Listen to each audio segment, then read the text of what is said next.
મને ખાતરી હતી કે મારી મા મારાથી કંઈક છુપાવે છે, પણ એ રહસ્ય આટલું મોટું હશે એનો મને અણસાર નહોતો. એક રાતે મેં મારી મા સામે એક ઈચ્છા વ્યક્ત કરી, જેની પૂર્તિ અશક્ય હતી. હું બસ એક દીકરી તરીકે મારા મનની વાત કરી રહી હતી.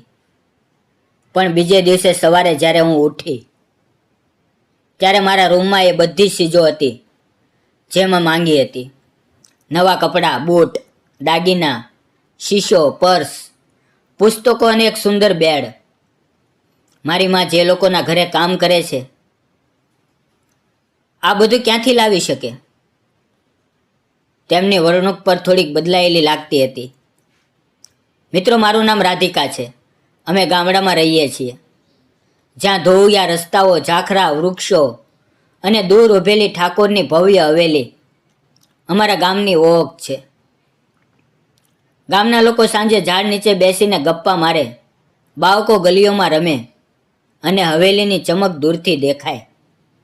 પણ આ ચમકની પાછળ અમારા જેવા ગરીબ પરિવારની કથની વાતો છુપાયેલી હતી. મારા પિતા એક સમયે હવેલીમાં કામ કરતા હતા, પણ ચોરીના આરોપે તેમને કાઢી નાખવામાં આવ્યા. એ પછી અમારું ઘર ભૂખ અને ગરીબીના દરિયામાં ડૂબવા લાગ્યું. મારે 4 નાના ભાઈઓ હતા અને મા લોકોના ઘરે ઝાડુ, સાફસૂફ, વાસણો અને રસોઈનું કામ કરવા લાગ્યા. પિતાજી કંઈ કામ નહોતા કરતા. એમને નશાની લત હતી અને દર મહિને થોડા પૈસા લાવતા, પણ ખબર નહોતી ક્યાંથી. એક દિવસ માએ ગુસ્સામાં કહ્યું, હું થાકી ગઈ છું, બાળકોને સંભાળું કે ઘરોમાં કામ કરું? પિતાએ કહ્યું, તું ચિંતા ન કર, હવે હું બધું સંભાળીશ. પણ અમને ખબર નહોતી કે એમને કોઈ કામ આવડતું જ નથી અને એ અભણ હતા. આખરે ખબર પડી કે એ પૈસા ઉધારના હતા. એક દિવસે એક અકસ્માતમાં પિતાનું મૃત્યુ થયું અને ઉધાર આપનારા લોકો અમારા ઘરે ટોળે વળવા લાગ્યા. અમે ગામના નાનકડા મકાનમાં રહેતા હતા, જેની એક બારી તૂટેલી હતી અને ઘરમાં બસ 4 પાઈઓ હતી. માએ દિવસ રાત મહેનત કરી, પણ લોકો પૈસાને બદલે લોટ દાવ આપતા અને ઘર ચલાવવું મુશ્કેલ હતું. મેં એક દિવસ માને સૂચન કર્યું, માં, તમે ઠાકોરની હવેલીમાં કામ કેમ નથી કરતા? ત્યાં સારા પૈસા મળે છે. માએ નિસાસો નાખીને કહ્યું, તારા પિતાએ ત્યાં ચોરી કરી હતી. જો એમને ખબર પડે કે હું એમની પત્ની છું તો મને કામ કેવી રીતે આપે? મેં કહ્યું, તમે કોઈને કહેશો નહીં, એમને ખબર નહીં પડે. તમે એક વખત તો ગયા હતા, એમને તમારો ચહેરો યાદ નહીં હોય. માએ હસીને કહ્યું, હા રાધિકા, અમીર લોકોની યાદશક્તિ નબળી હોય છે. આખરે એ રાજી થયા અને બીજે દિવસે હવેલીમાં કામ કરવા ગયા. હવેલીમાં એમને ઝાડુ મારવાનું કામ મળ્યું. માએ 4 બાળકોને જન્મ આપ્યો હતો અને તેમનું શરીર ભારે થઈ ગયું હતું. એમના માટે ઝાડુ મારવું મુશ્કેલ હતું.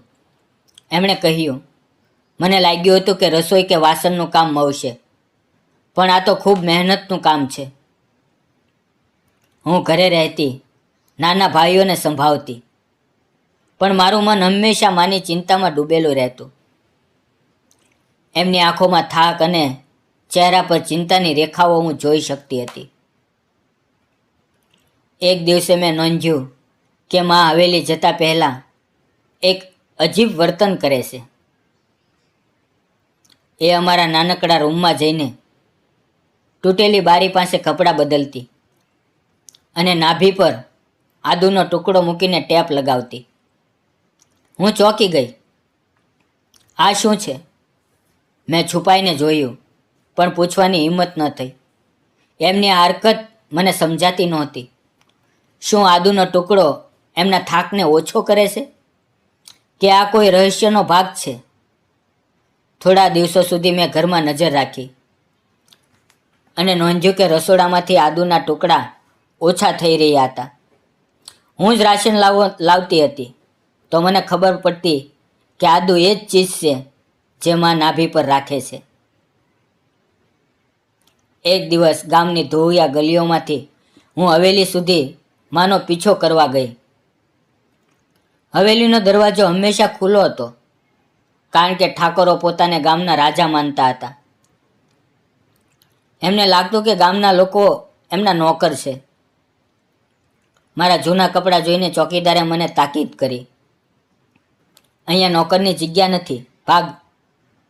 મેં કહ્યું, હું નોકર નથી. પણ એણે હસીને કહ્યું, તારા ચહેરાથી તો ભિખારી લાગે છે. મારું હૃદય ભાગી પડ્યું. હું ઘરે આવીને રડવા લાગી. માએ પૂછ્યું, શું થયું? શું થયું રાધિકા? મેં ગુસ્સામાં કહ્યું, આ આપણી ઓકાત છે? માં, આ બધું પિતાને કારણે થયું. જો એમણે ચોરી ન કરી હોત તો આજે આ ન થાત.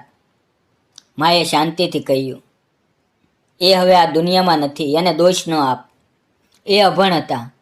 નશાની લતે એમનું જીવન બરબાદ કર્યું. પણ તું બતાવ, તારે શું જોઈએ? હું લાવી આપીશ. મેં ગુસ્સામાં કહ્યું, જો ઘરમાં દાળ રોટલી નથી તો શું લાવશો? મને નવા કપડાં, બૂટ, દાગીના, પર્સ, પુસ્તકો, શીશો અને એક રૂમ જોઈએ. શું આ બધું લાવી શકશો?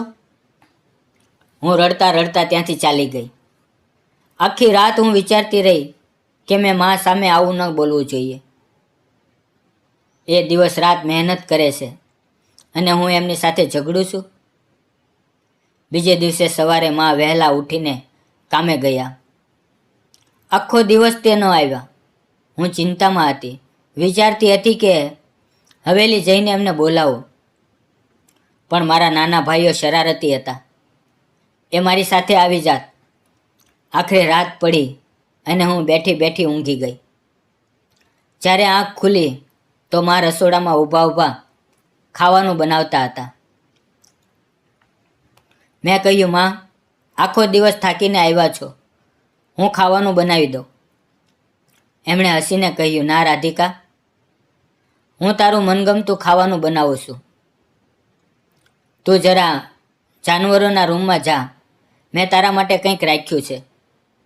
અમારા ઘરમાં એક રૂમ હતો જ્યાં અગાઉ ગાયો અને મરઘા રાખતા હતા, પણ હવે તે ખાલી હતો. મેં પૂછ્યું, શું રાખ્યું છે માં?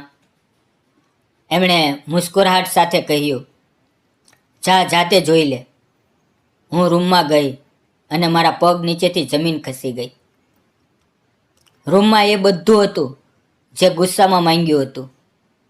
5-7 જોડ કપડાં, બૂટ, દાગીનાનો બેગ, એક સુંદર પર્સ, પુસ્તકો, મેકઅપના સામાન અને એક ચમકતો શીશો. રૂમને સાફ કરીને સજાવેલો હતો. નવા પડદા લાગેલા હતા અને એક ખૂબસૂરત બેડ પણ હતો. મારી આંખોમાં ખુશીના આંસુ આવી ગયા. હું હસતી હસતી રડવા લાગી. હું દોડીને મા પાસે ગઈ અને એમને ગળે લગાવી દીધા. મેં પૂછ્યું, માં, આ બધું કેવી રીતે લાવ્યા? શું તમે ઉધાર લીધું? મારે આ નથી જોઈતું. આપણે બધું પાછું આપી દઈશું. માએ શાંતિથી કહ્યું, રાધિકા, તે જિંદગીમાં મારી પાસે ક્યારેક કંઈ નથી માંગ્યું. પહેલી વાર માંગ્યું. તો શું હું ન લાવું? આ બધું તારા માટે છે અને આ તારો રૂમ છે. મેં કોઈ ઉધાર નથી લીધું. મેં પૂછ્યું, તો આ બધું ક્યાંથી? એમણે હસીને કહ્યું, બસ મારી પાસે સવાલ ન કર, બધું ઠીક થશે. પણ મારું મન શાંત ન થયું. આ બધું લાખો રૂપિયાનું હતું અને અમે જન્મથી એટલા પૈસા ક્યારેય નહોતા જોયા. એક દિવસે હું દાદીને મળવા ગઈ. એમને મા વિશે સારું નહોતું લાગતું, પણ મારી સાથે થોડી પ્રેમથી વાતો કરતા. મેં નવા કપડાં, બૂટ, દાગીના અને પર્સ પહેરેલું હતું. મારી સાચીની દીકરીઓએ મને જોઈને ચોંકી ગઈ અને સાચી તો ઈર્ષ્યાથી બળવા લાગી. દાદીએ પૂછ્યું, આ બધું ક્યાંથી? તારી મા તો લોકોના ઘરે કામ કરે છે, કોઈએ દાનમાં આપ્યું હશે. મેં ગર્વથી કહ્યું, ના દાદી, આ બધું માએ શહેરમાંથી ખરીદ્યું છે. સાચી ગયા પછી દાદીએ ધીમેથી કહ્યું, રાધિકા, તારી માં કોઈ ખોટું કામ તો નથી કરતી ને? એ ખૂબસૂરત હતી અને હજુ પણ છે. આટલા પૈસા ઝાડુ મારવાથી નથી આવતા. જો એ કોઈ ખોટું કામ કરતી હોય તો શું કરીશ? આ વાતે મારા પગ નીચેથી જમીન ખેંચાઈ ગઈ. હું ગુસ્સામાં ઘરે આવી અને માથી જવાબ માંગ્યો. તેમણે ગુસ્સો કર્યો. આવો બકવાસ સવાલ ન કર. દાદીએ કહેલું કે જો માં ગુસ્સો કરે તો એ ખોટા હશે. મારી શંકા વધી.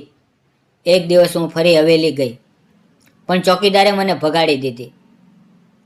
ઘરે એક જૂનું બોક્સ હતું જે મારા ભાઈઓએ શરારતમાં તોડી નાખ્યું. અંદરથી ઢગલો પૈસા નીકળ્યા. હું ચોંકી ગઈ.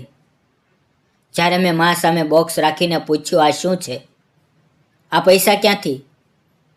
તો એમની આંખોમાં આંસુ આવી ગયા. એમણે કહ્યું, આ ગેરકાયદેસર પૈસા નથી રાધિકા. પછી એમણે એક રહસ્ય ખોલ્યું. હવેલીની મોટી માલકીન ખૂબ જ જાડી થઈ ગઈ હતી અને ઠાકોર સાહેબનું ધ્યાન બીજે ગયું હતું. એ ચિંતામાં રહેતી અને ગુસ્સામાં ચીજો તોડતી. માએ એમને કહ્યું, હું તમારું વજન ઘટાડી શકું અને તમારો પતિ ફરી તમારી તરફ આકર્ષાશે. માલકીને હસીને કહ્યું, તે જાતે જોયું નથી, તું પણ જાડી છે. માએ કહ્યું, હું એક અઠવાડિયામાં મારું વજન ઘટાડી બતાવીશ, પણ તમારે મને લાખો રૂપિયા આપવા પડશે. માએ મારા નાનાની જૂની પુસ્તકો શોધી, જેમાં એક નુસ્ખો હતો.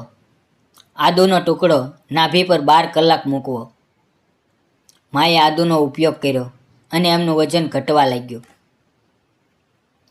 પછી માલકીને આ નુસ્ખો અજમાવ્યો અને એમનું પણ વજન ઘટ્યું. ખુશ થઈને એમણે માને લાખો રૂપિયા આપ્યા. પછી માએ કહ્યું, આ પૈસામાંથી મેં તારી ઈચ્છાઓ પૂરી કરી. હવે હું નોકરી છોડી દઈશ અને આપણે ગામમાં દુકાન ખોલશું, જ્યાં શહેર જેવી ચીજો વેચાશે. મેં મા પાસે માફી માંગી. માં, હું દાદીની વાતોમાં આવી ગઈ હતી. મને માફ કરો. માએ મને ગળે લગાવીને કહ્યું, એ લોકો હંમેશા આવી વાતો કરશે, પણ આપણે ધ્યાન નહીં આપવું. આપણા સારા દિવસો આવી રહ્યા છે. આજે અમે ઘરે દુકાન ચલાવીએ છીએ, શહેરની ચીજો ગામડામાં વેચીએ છીએ અને દુકાન ખૂબ ચાલે છે. મારા ભાઈઓ સારી શાળામાં જ ભણે છે. હવે અમારે કોઈના ઘરે કામ કરવું નથી. અમે પોતાનું કમાઈએ છીએ, ખાઈએ છીએ અને ખુશ રહીએ છીએ. મિત્રો, આ વાર્તા કાલ્પનિક છે. તેમાં દર્શાવેલ આદુનો નુસ્ખો તબીબી સલાહ નથી. દોસ્તો, આ વાર્તા તમને કેવી લાગી? કોમેન્ટમાં જરૂર જણાવજો. આ વાર્તા એક કાલ્પનિક વાર્તા હતી. તેનો ઉદ્દેશ ફક્ત મનોરંજન અને શૈક્ષણિક હતો. ફરી મળશું આવતીકાલે મિત્રો એક નવી વાર્તાની અંદર. ત્યાં સુધી આવજો અને જતાં જતાં ચેનલને સબસ્ક્રાઈબ કરજો. આભાર.